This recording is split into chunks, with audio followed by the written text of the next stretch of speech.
کس طرح سے ریاکٹ کرتا ہے اور امریکہ کتنا سنجیدہ آگے. قیمتیں گھٹانی ہوں تو ہفتوں کا انتظار، لیکن قیمتیں بڑھانا ہوں تو حکومت فوری تیار ہوتی ہے. گزشتہ 2 ہفتوں کے دوران معاشی ماہرین کی کیلکولیشنز اور عوامی توقعات یہی تھیں کہ حکومت پیٹرول کی قیمتوں میں خاطر خواہ کمی کی جائے گی. تاہم پہلے ہفتے میں حکومت نے قیمتیں برقرار رکھی اور دوسرے ہفتے محض ₹1.97 فی لیٹر کی معمولی کمی کر کے وہ ریلیف بھی عوام تک نہ پہنچنے دیا جس کی توقع کی جا رہی تھی. اور گزشتہ رات پیٹرول کی قیمت میں ₹13.18 اور ہائی سپیڈ ڈیزل کی قیمت میں ₹13.80 فی لیٹر اضافہ کر دیا، جس کے بعد پیٹرول ₹310.71 اور ڈیزل ₹323.30 فی لیٹر تک جا پہنچا. سوال یہ ہے کہ کیا یہ اضافہ واقعی عالمی منڈی کے رجحانات کا نتیجہ ہے یا پھر حکومتی محصولات کی پالیسی کا؟ سینئر صحافی شہباز رانا کے مطابق اس اضافے کی بنیادی وجہ پیٹرولیم لیوی میں اضافہ ہے اور حکومت فی لیٹر تقریباً ₹40 اضافی لیوی وصول کر رہی ہے. اگر یہ اضافی لیوی نہ لی جا رہی ہوتی تو اندازوں کے مطابق پیٹرول کی قیمت تقریباً ₹270 فی لیٹر جبکہ ہائی سپیڈ ڈیزل تقریباً ₹293 فی لیٹر ہو سکتا تھا. یعنی عالمی منڈی میں ملنے والا ممکنہ ریلیف عوام تک منتقل ہونے کی بجائے سرکاری خزانے کی نظر ہو گیا. اور بات صرف پیٹرول تک محدود نہیں ہے. حکومت نے قومی شاہراہوں اور موٹر ویز پر ٹول ٹیکس میں بھی اضافہ کر دیا ہے.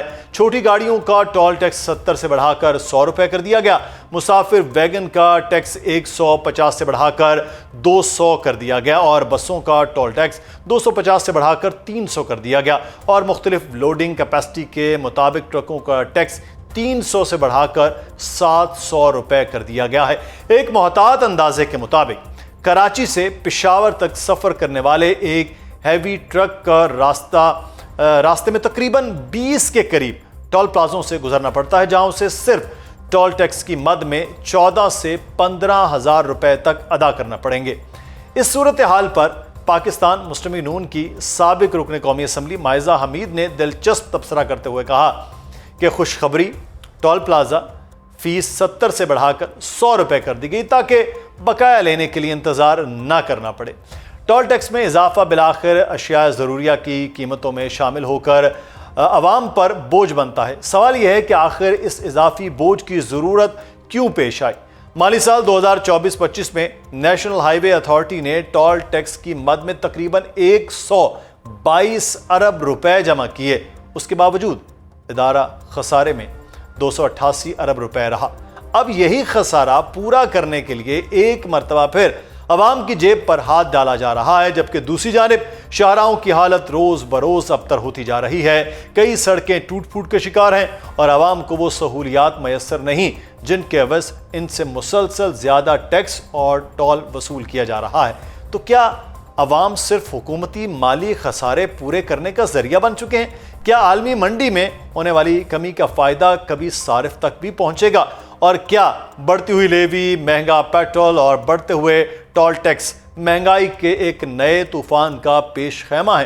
انہی معاملات پر بات کریں گے. ہمارے ساتھ موجود ہیں ہمارے معاشیات ڈاکٹر اکرام الحق صاحب. بہت شکریہ ڈاکٹر صاحب آپ کے وقت کا. ڈاکٹر صاحب سب سے پہلے تو پیٹرول جو ہے ڈیزل 2 ہفتے کے لیے یہ معاشی ماہرین کی کیلکولیشنز بھی تھیں کہ خاطر خواہ کمی ہو سکتی ہے. عالمی منڈی کا بھی جو ہم نے دیکھا اس میں بھی ایک طرح سے جو ریلیکس مل رہا تھا وہ پاکستانیوں کو اس طرح نہیں ملا. ₹1.97 قریب ₹2 کہا جائے کہ وہ ہوا، پھر ریلیف نہیں بھی ملا اور اب جو ہے وہ قیمتیں بڑھائی گئیں. عالمی مارکیٹ کے حوالے سے نہیں، وہ کہا گیا کہ یہ لیوی کی مد میں وہ بڑھائے جائے. رات کو جو اضافہ کیا ہے حکومت کے بارے میں یہ تاثر ہے کہ وہ ریلیف دینے کا انتظار نہیں کر رہی اور جو ٹیکسز کے ذریعے تکلیف دینے کا عمل ہے وہ فوری ہو جاتا ہے. کیا وجہ ہے اس کی؟ جی بہت شکریہ مدثر صاحب. ایک تو مسئلہ منسٹر صاحب خود ہی فرما رہے ہیں پیٹرولیم کے کہ جولائی سے IMF کا ساتھ یہ معاہدہ ہے کہ ہم ₹70 سے کم تو چارج ہی نہیں کر سکتے اور آپ کو پتہ ہے کہ سیل ٹیکس اگر لگتا ہے اس پر تو 18% ہوتا، مگر اگر پیٹرولیم لیوی، کاربن لیوی اور ہم جو امپورٹ کی سٹیج کا ٹیکس ہے وہ جمع کریں تو یہ تو تقریباً ہم دیکھ رہے ہیں کہ 40-45% ٹیکس بن جاتا ہے. اب یہ سب سے بری بات ہے کہ ایک تو سارے صوبوں میں تیل بکتا ہے تو وہاں سیل ٹیکس لگتا تو 57.5% صوبوں کو جاتا، اس کو بھی صوبوں کو ڈپرائیو کر دیا گیا ہے. اور دوسری طرف اتنا ہائی ٹیکس لگانا، آپ کو یاد ہوگا ہم نے پہلے بھی بات کی تھی کہ یہ تو دیکھیں اگر ایک بالکل ہی غریب آدمی جس کا بچہ یونیورسٹی جاتا ہے یا کسی جگہ میں ملازمت، وہ 1 لیٹر اگر روز کا کنزیوم کرے تو اس میں 80 روپے گورنمنٹ کو وہ کس چیز کے دے گا؟ اور یہ تو بہت ظالمانہ بات ہے. اب یہ تو یہی مجبوریوں کا اظہار کرتے رہیں گے کہ جی چونکہ IMF سے ہم نے معاہدہ کیا. تو یہ 1.7 ٹریلین جو بجٹ ہم نے رکھا یہ اسی لیے رکھا ہے کہ ادھر FBR جو ہے وہ بری طرح ٹیکس بیس بڑھانے میں ناکام رہا، اور جو ریوائزڈ ٹارگٹ تھا اس کو اگر آپ چھوڑ دیں تو وہ تقریباً 1 ٹریلین کا نقصان تو انہوں نے وہاں کیا.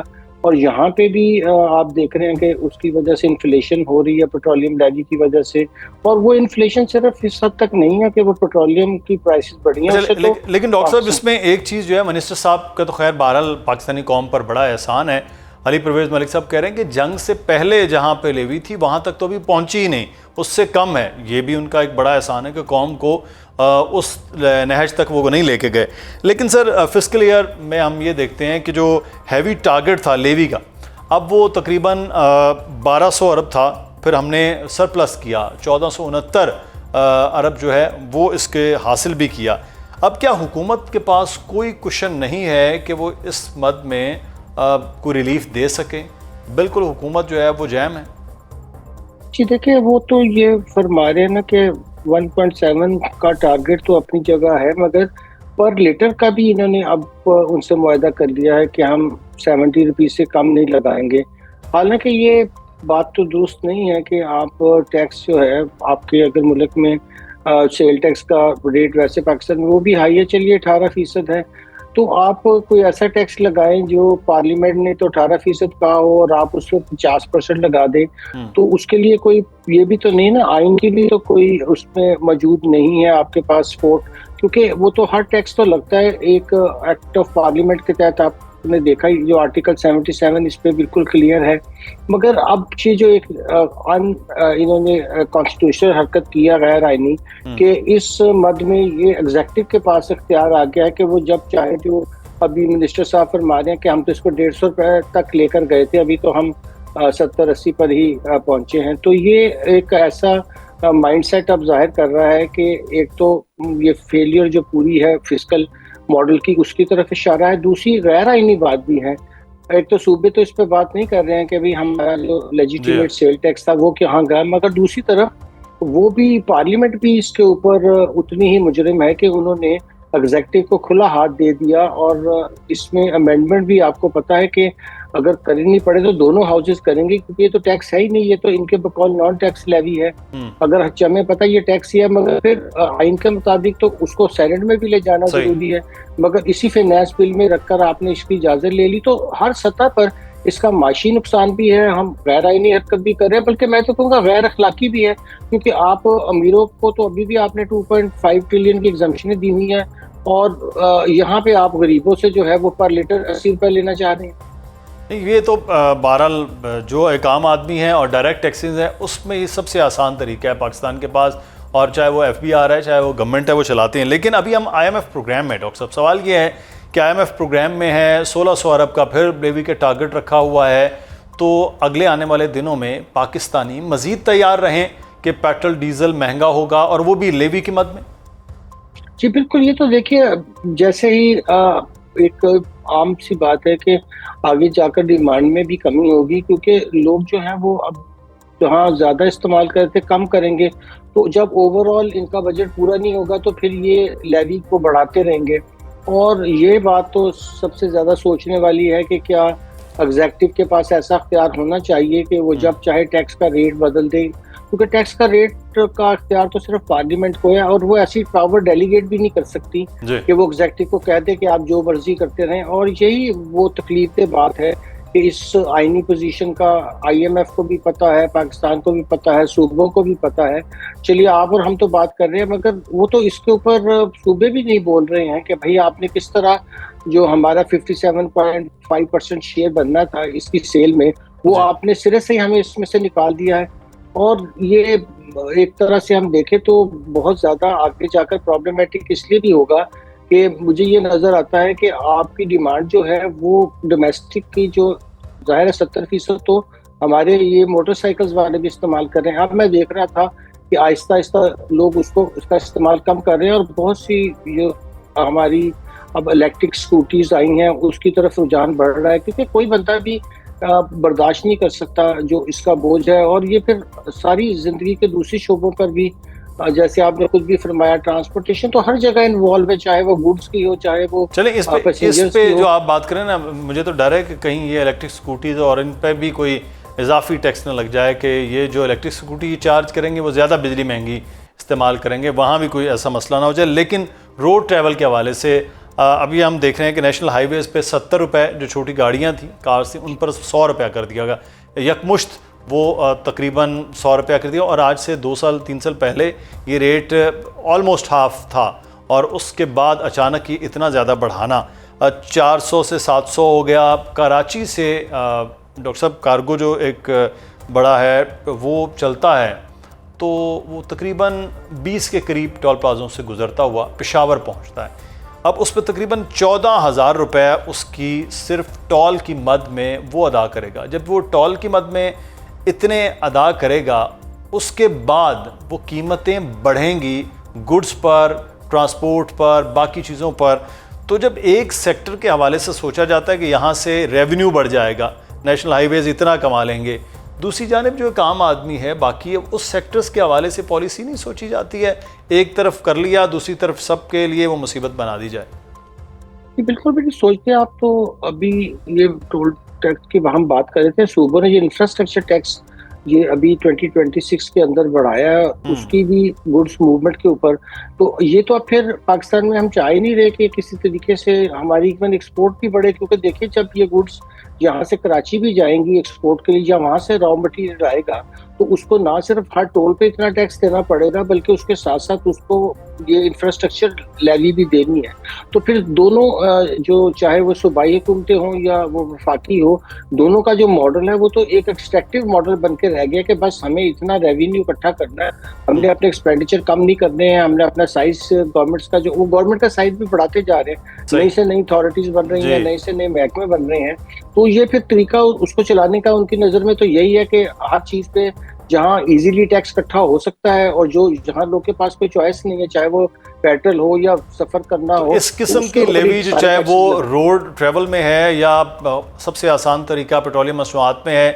پھر جو ڈائریکٹ ٹیکسز ہے اس میں ناکامی ہو گئی ہے حکومت کی، ایف بی آر کی، اس کے اداروں کی، کہ انڈائریکٹ ٹیکسز جو ہے وہی بڑھاتے رہیں. تو آپ سمجھتے ہیں کہ یہ بھی پھر حکومت مکمل ناکام ہے کہ ڈائریکٹ ٹیکسز کا نہ نیٹ ورک بڑھے، تو یہ ایسے ہی کر لیا جائے؟ جی بالکل بالکل، یہ اس میں کوئی دو رائے اب نہیں ہے. اب 5 بجٹ ہم ان کے دیکھ چکے ہیں اور پانچوں کے اندر یہی ڈائریکشن ہے، اور وہ ہر سال بڑھ کے بڑھتی چلی جا رہی ہے کہ آپ زیادہ سے زیادہ انڈائریکٹ ٹیکسز کا ظاہر ہے کہ عام بندے کے اوپر بہت زیادہ بوجھ پڑتا ہے، اور امیر طبقے کو تو بلکہ فائدہ ہوتا ہے. وہ چیزیں جو مہنگی ہوتی ہیں وہ بھی پیسہ انہیں کی جیب میں جاتا ہے نا، جو اوپر کے طبقے بیٹھے ہوتے ہیں. جیسے کاروبار جو ہے یہ عام لوگ تو نہیں کر رہے ہوتے. اب پیٹرولیم کمپنیز کا پروفٹ بڑھ جائے گا تو ظاہر ہے پیٹرولیم کمپنیز تو ویسے ہی بڑے پاورفل سیکٹرز اور اس کے پیچھے پاورفل لوگ ہوتے ہیں.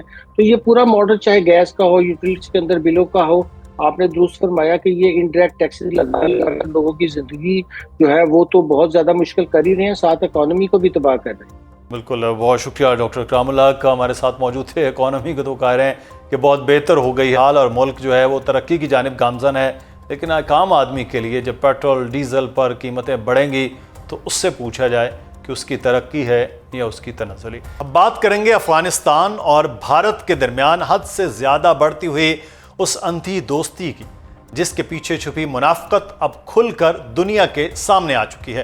افغانستان، جی ہاں، وہی ملک کہ کہاں قائم طالبان حکومت کو بھارت نے آج تک سرکاری طور پر تسلیم تک نہیں کیا. جس مودی سرکار نے ہمیشہ ان طالبان کو دہشت گرد کہا، آج اسی ملک کا ایک وزیر بھارت کے دورے پر مودی حکومت کے سامنے اس طرح بچھا، اس طرح سے سجدہ ریز ہوا کہ سفارتکاری کی تمام حدیں، تمام غیرت اور تمام مروجہ اصول پامال کر کے رکھ دیے.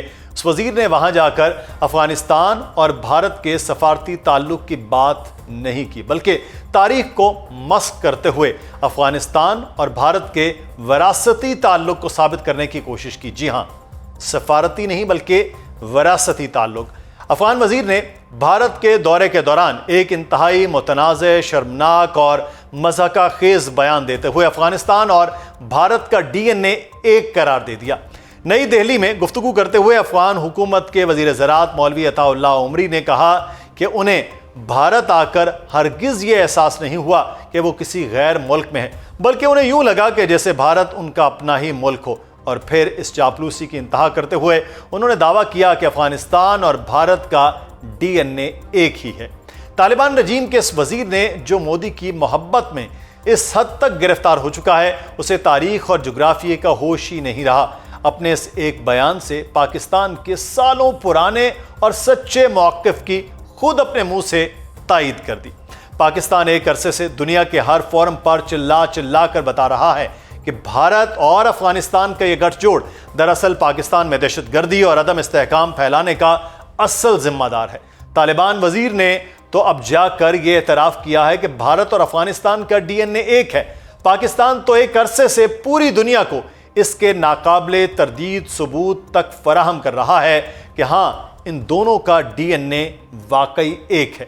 بھارت میں مودی کے آشیرواد سے معصوم مسلمانوں پر سرعام سڑکوں پر مذہب کے نام پر مظالم ڈھائے جاتے ہیں، ان کی مساجد گرائی جاتی ہیں، ان کا خون بہایا جاتا ہے، اور دوسری طرف طالبان رجیم کے غیر قانونی اور زبردستی کے اقتدار میں خود افغان مسلمان محفوظ نہیں ہیں۔ وہاں کی عوام بھوک اور افلاس سے مر رہی ہیں، لیکن حکمران نئی دہلی میں جا کر جشن منا رہے ہیں، کیونکہ بھارت اور افغانستان کا ڈی این اے ایک ہے۔